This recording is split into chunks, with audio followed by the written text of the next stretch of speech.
Ever wondered why every government, no matter how smart, how powerful, or how rich, eventually ends up printing money like there's no tomorrow?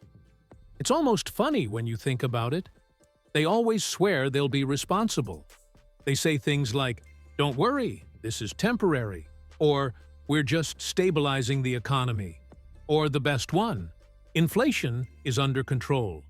But then, you wake up one day and prices are climbing like they're trying to escape Earth's gravity. Groceries cost more than your rent. Savings melt like ice cubes under a blowtorch. And everyone pretends they're shocked, even though history has screamed the same warning for thousands of years. Because here's the truth nobody likes to admit. Money printing always works. Until it doesn't. It feels like magic in the beginning. The easiest trick in the world. Press a button, fix the economy, make voters happy, solve problems instantly. Who wouldn't want that power? But behind that magic trick is a dark secret. Every civilization that used printing presses or their ancient equivalents eventually paid a price so brutal that it shattered their economy, their politics, and sometimes their entire society. And the craziest part? We're repeating the cycle again today. So let's break it down. Not with complicated charts or boring textbooks.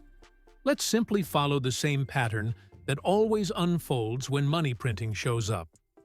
The same pattern that destroyed empires, toppled kings, and erased middle classes across history. Because once you see the pattern, you never unsee it. Every crisis in history starts with a politician standing in front of a crowd saying, "We must act." And most of the time, what they really mean is, "We need money we don't have." Taxing people is unpopular. Cutting spending makes voters furious. Borrowing eventually gets too expensive. But printing money? That's the golden ticket. It feels painless. No one gets angry. No one sees it directly. There's no vote, no debate, no sacrifice. Just a quiet machine humming in the background while everything feels normal. In ancient Rome, they didn't print money. They diluted the silver coins with cheaper metals until a denarius was basically a metallic pancake. In medieval China, they did print actual paper money, centuries before Europe even imagined it. In revolutionary France, they printed assignats until the paper was worth less than the ink. In the 1920s, Germany, the printing presses ran so hot that the buildings literally overheated. In Latin America during the 20th century, printing money became a cultural sport. And in modern times, governments don't even need paper. They press a button on a computer and, boom, billions of dollars appear out of thin air.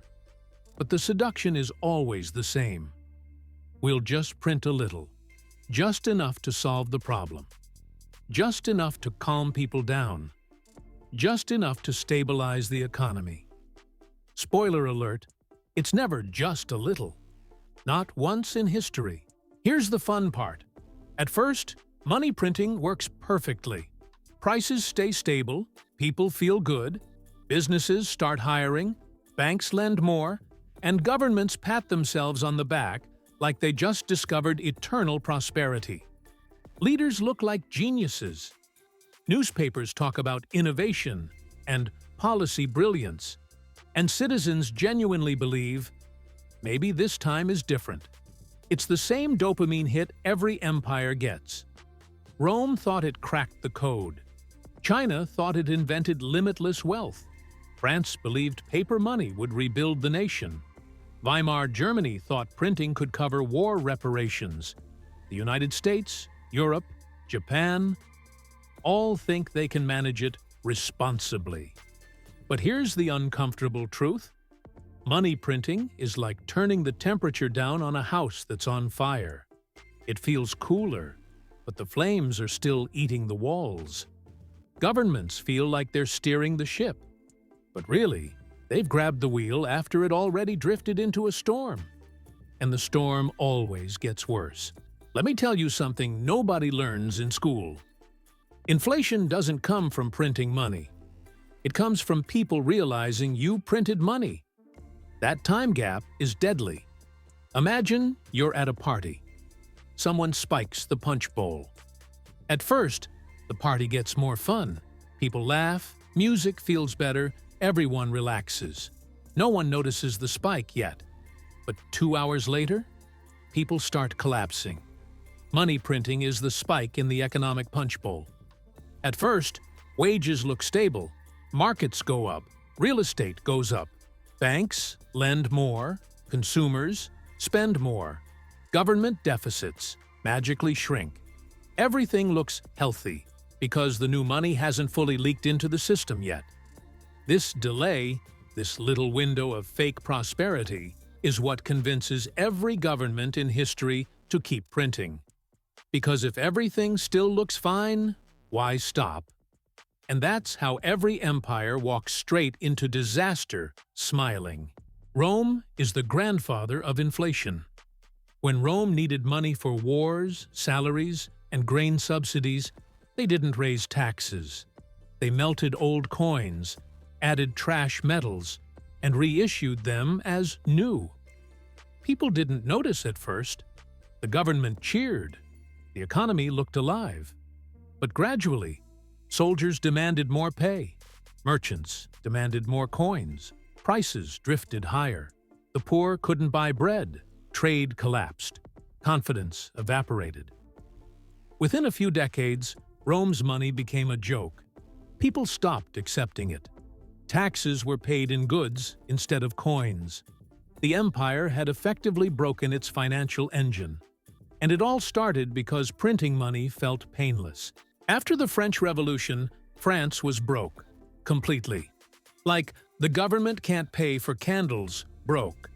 Solution? Print money backed by seized church land. At first, people celebrated. Newspapers said France invented a new kind of prosperity. But here's the problem. Once a government gets used to printing, it becomes an addiction. More assignats, then more. Then so many that the paper became worthless. People burned them for heat. Merchants refused them. Chaos exploded.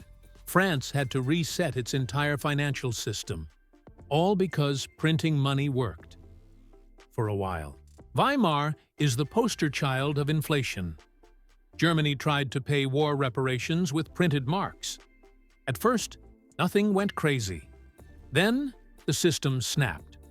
By 1923, workers were paid twice a day. Prices doubled every few hours. Bakers changed prices with chalk. People used wheelbarrows of cash. Kids played with stacks of money like toys. A loaf of bread cost trillions. Everyone thinks hyperinflation is instant. No, it builds slowly, and then ignites all at once. Modern governments think they're smarter, but inflation doesn't care if your leaders have PhDs. Today, printing money isn't physical. It's digital. A government types numbers into a system, and boom, new money appears. Stimulus checks bailouts, quantitative easing liquidity injections. Government bonds bought with money that didn't exist yesterday. It sounds technical, but it's not. It's the same old trick, just with nicer branding. And again, at first, it looks like it works. Markets hit new highs, housing skyrockets. Companies borrow like crazy. People feel richer. Politicians brag about growth, but underneath the surface, something horrifying is happening. The value of each dollar quietly erodes. Here's the cruel part of money printing. It always destroys the group that holds society together, the middle class. The rich? They own assets that go up with inflation. The poor? They're already struggling, so things don't change much. But the middle class has savings, salaries, fixed income, cash in the bank. Inflation nukes all of that. Their savings shrink. Their wages fall behind. Their rent goes up. Their dreams get smaller. their futures get more stressful. And the crazy part? Most don't even realize inflation stole from them.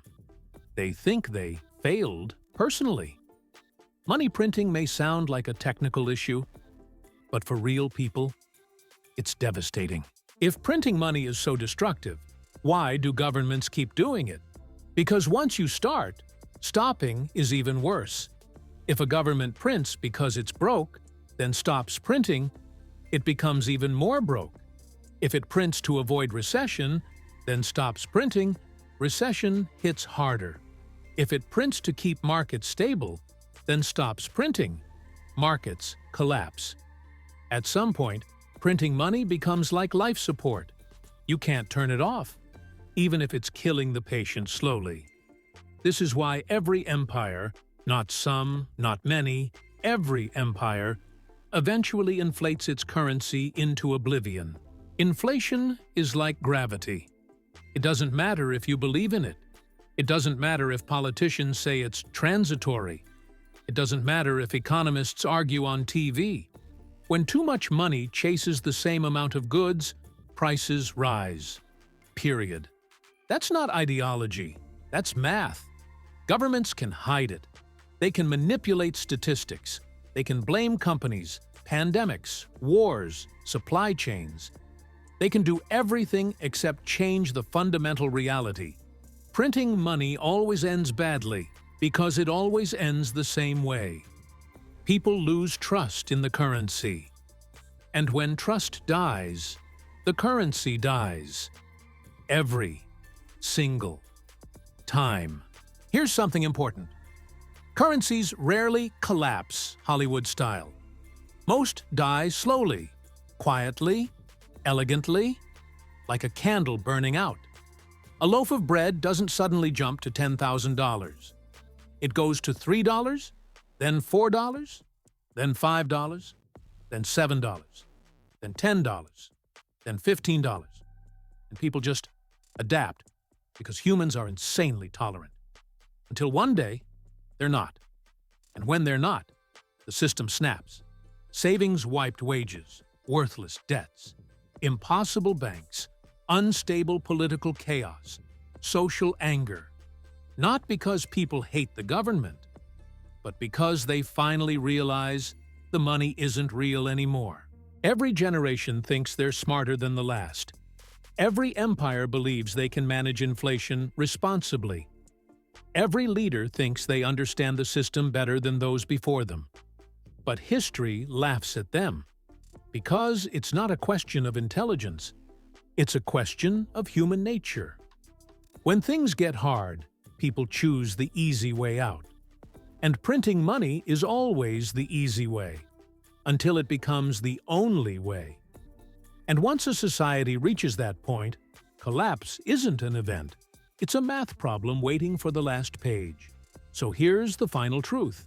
Money printing always ends badly, because it cannot end any other way. Not for Rome, not for France, not for Weimar, not for modern nations, not for anyone. But that is a story we'll continue exploring in the next episode.